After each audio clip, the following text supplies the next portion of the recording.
Erica here, and I am back with my review on The Woman in Black by Susan Hill. This story, I am happy to admit, will be getting a much better review than City of Dark Magic. I think anything I read from here on out will get a better review than City of Dark Magic. Anything. So, before I really dig into the review and read to you guys this little inside panel and let you know a bit more about the book, I'm going to talk about my reviews a bit. I know my first review on City of Dark Magic, it was very in-depth, and I know that because I did not like it, and I felt I had to point out why I didn't like it and what made it such a horrible, horrible novel. Horrible. So, I'm going to try and not give away spoilers on books that I think you guys should invest in. And this is one that I think you guys should invest your time in. And this is also one of those stories that you do not want to know the answers to right away. You want to be digging. You want to be turning the pages and licking your fingers and looking through and finding the answers as you read. And giving you a spoiler would suck because spoilers suck.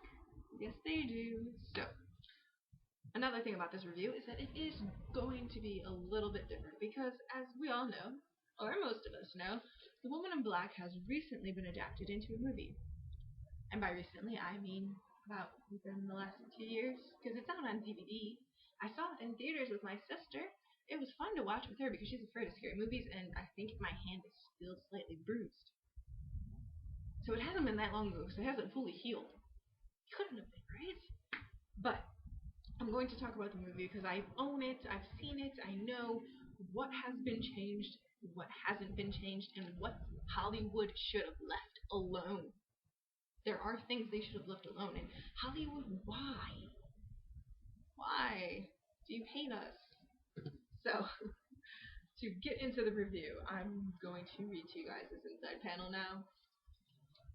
So, Arthur Kipps, a young lawyer, travels to a remote village to put the affairs of a recently deceased client in order. He works alone in her fog-shrouded house, unaware of the disturbing secrets it holds. But his unease grows when he glimpses a mysterious young woman dressed in black at his client's funeral. The locals are strangely unwilling to talk about the sighting, and Kipps is forced to uncover the true identity of the woman in black on his own, leading to a desperate race against time when he discovers her true intent. That is a true hook. And if this cover wasn't enough to pull you in because it's so dark and haunting, that should. And I mean that in every sense of the way because there are so many questions that you now have, like, who is this woman? She's dressed in black, that's all I know. Who is she? What is she doing? What is her true intent? What is Arthur Kipps racing against in time? What is happening? Does he have to save somebody? Does he have to save himself? Does he have to save the woman in black? So many questions. You have to read the book to find out. You have to, and I'm not going to spoil it for you. You've got to do the hard work. I've done mine, and I'm happy about it. I know the answers. So, The Woman in Black. I'm going to talk about what I did like about it. It was very well written. The dialogue was a bit choppy here and there, and you get that because this book is a novella. It's not a novel. It's not a short story. It's like wedged right between there. So it's a novella. It can't go really far in depth because if it went any more in depth, it'd probably turn into a novel. So the writing was very good. The dialogue could have been a bit better. I wish you could have got more into Arthur Kipps as well, the main character, which you don't. You find out a lot about him, though. You do. Don't get me wrong, but I wish you could have gotten a bit more, especially after his race against time. After that, I wish you could have gotten a bit more insight. What I did not like was how slow it moved sometimes. The beginning, for instance, and that's why this review has taken me a bit longer than it probably should have, is because it took me a while to push past that first chapter. It is tremendously slow. It is a lot of future Arthur Kipps looming around his house and being all depressed and gazing up at the moon dramatically, and that is boring. It starts to pick up when he's talking to his stepchildren and he is telling his story of the woman in black. His true story. His kids do not believe him, but he's telling the story, and that's how we get into it. And even then, before he gets to this place, it's called the Eel Marsh House. Before he even gets there, it still moves very slow. It's him being on the train and talking to this man named Mr. Daly, and it's like, come on, get to it already type of feeling. So that is what I did not like about this book. The characters were very compelling as well. Arthur Kipps is one of my favorites, and that is very rare because I hardly ever like the main character as one of my favorites. I always pick one of the quirky little side characters because that is how I am. But he is, probably because the story is all about him, but he is one of my favorites. And I truly enjoyed his character because he is so, not passionate, but he is determined to get his job done and get out of there. And I mean that because the beginning, before he goes off to the Eel Marsh House, he is told by his boss in a way that in order to keep his job and in order to take care of his family, because he has a new wife and a brand new baby, he has to do this. And if he doesn't do this, he's fired. In the time period that this is, it's either that or death. So he goes off and he does his job, and even when things begin happening, horrible things, and he begins seeing things, he stays to finish the job. Me personally, I would have been like, hell no, I'm out of here type of attitude, because, well, that's how I am. I'm sorry, if ghosts started appearing out of thin air, I would be like, hell no, I'm done. I've had my fun share of experiences with that. I'm not doing it again. So, he is a very, very compelling character, and what runs through his mind sometimes, you have to sit there, you have to wonder, what is wrong with you, man? Leave. There are other characters. The townspeople are very, I don't want to say irritating, but they are kind of annoying because they blame the woman in black for everything, and although she is the cause, don't get me wrong, she is the cause, but they do it in such an annoying way that I kind of want to go around and hit these people with a stupid stick. I mean, I get it was a time and age, but man, I want to hit them really hard and knock some sense into them. There is another character, his name's Mr. Daly. He is from the town, but unlike the townsfolk, he doesn't truly believe in the woman in black. He does believe, but he doesn't believe as well. He's one of those people. He's like wedged in the middle, like, oh, where should I go? Where should I go? So that made him kind of irritating in a way. He was a very well written character though. He is likable because he tries to help Arthur Kipps. He tries to comfort him and make him feel safe. And although he fails horribly at that, especially in the end, he is a likable character because you can see he's actually trying, unlike the townspeople who are kind of like, get out. Do you see what you're doing to us? Get out. So the book altogether was very well written. I would give it about an B plus, maybe an A, because like I said, there are bits and pieces that it just moves so slow, and I hate that because I am more of a fast-paced type of person. I can deal with slow parts, not that slow though. Not where you're sitting there and you're going like 2 chapters of nothingness. It's kind of like watching Paranormal Activity, and for the first hour you're like, really? I paid $10 for this? So you kind of get what I'm going at. So I'm going to get into the movie now, and I will say the movie is very well. It stars Daniel Radcliffe, and it's kind of hilarious to see him not as a geeky speckled boy in Harry Potter. It's strange because he doesn't have the flowing cloak and not waving a wand about and shouting Expelliarmus. And we can all see I'm a Harry Potter lover, but yes, he is in it. He is a tremendous actor in this movie. He plays a much more mature role because he has to be a father figure in the role, and to see him in that role was different, but in a good way.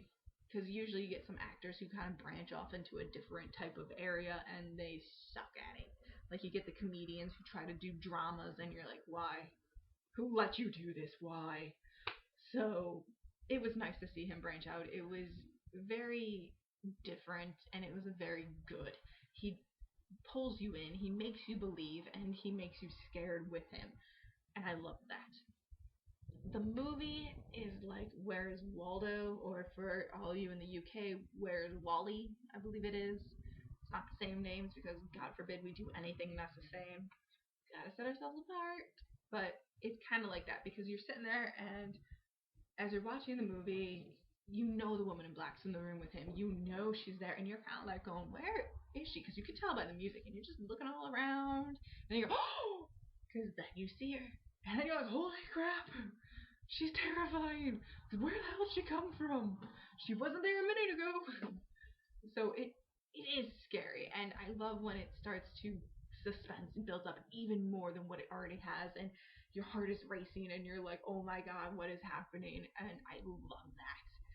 So it was a good movie in that sense, but since reading the book, there are parts of the movie that I now hate.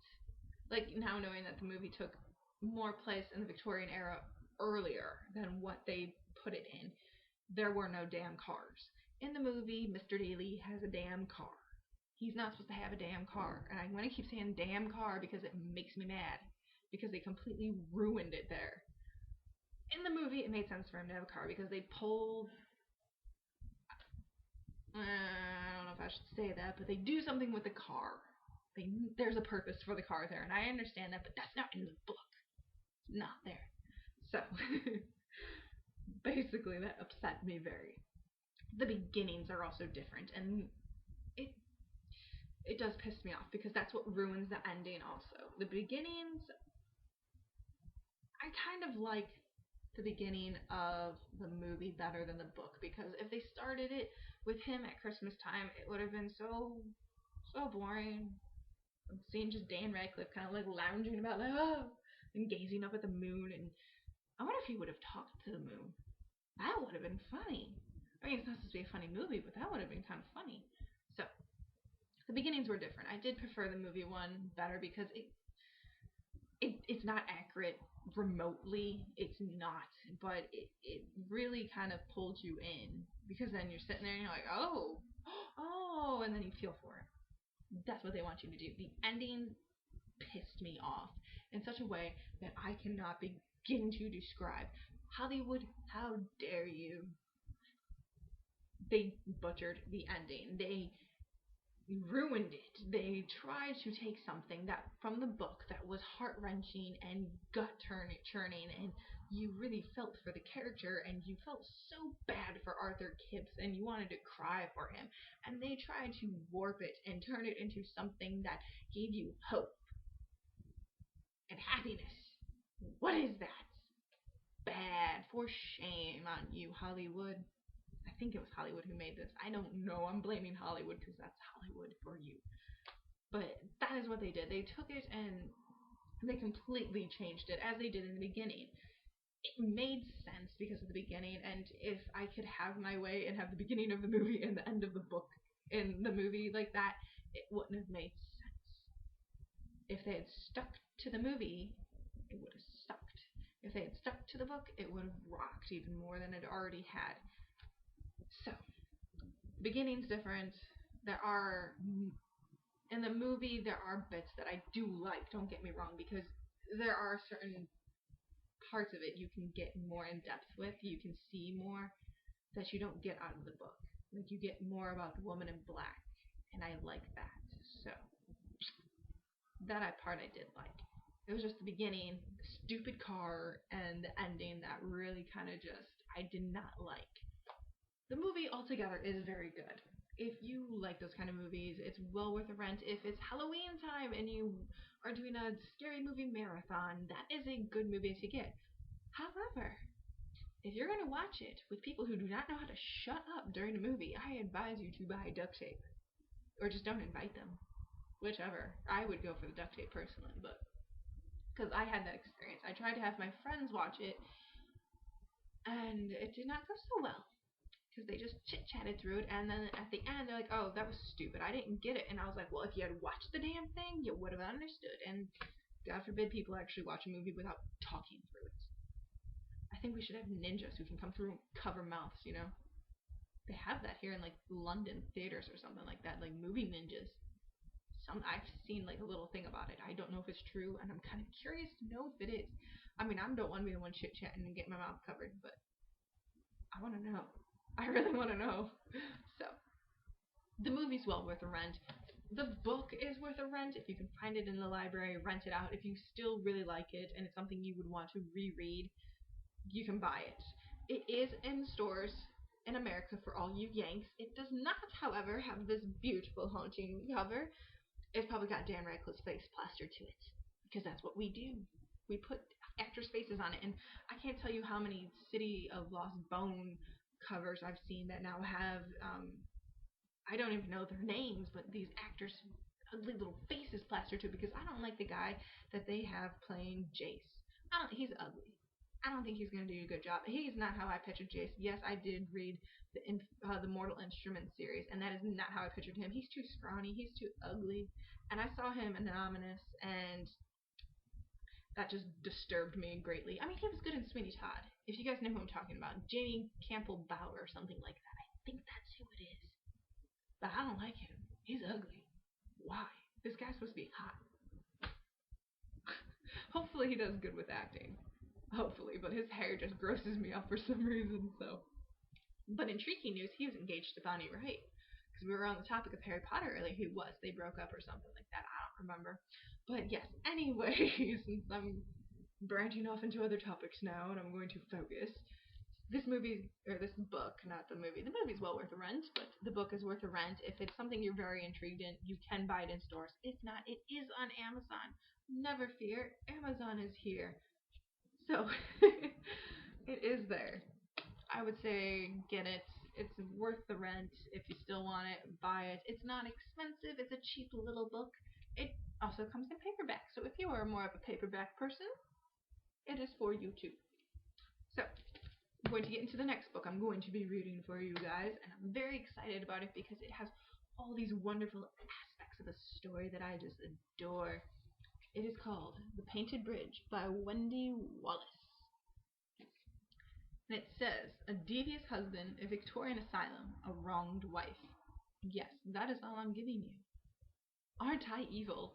So, but I love the Victorian era. I love insane asylums. I'm not crazy, I swear to God. I've been tested.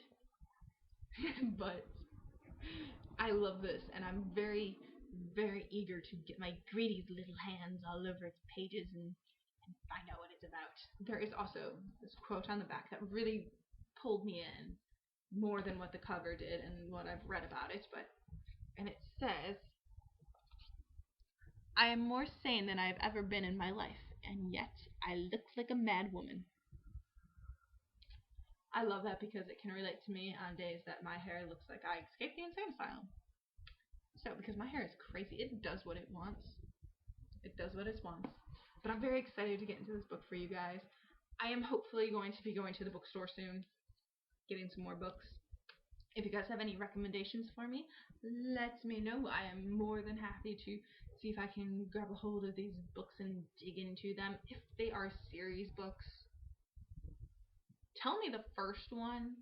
Don't give me like the third book or something, because I'm gonna think that's the first one and buy that one and then be like, wait, what? And have a Mortal Instruments incident because I bought the second one before I bought the first one, and then I was completely confused and thoroughly disgusted and wondering what the hell was wrong with society that people were all on hype about this book and how amazing it is.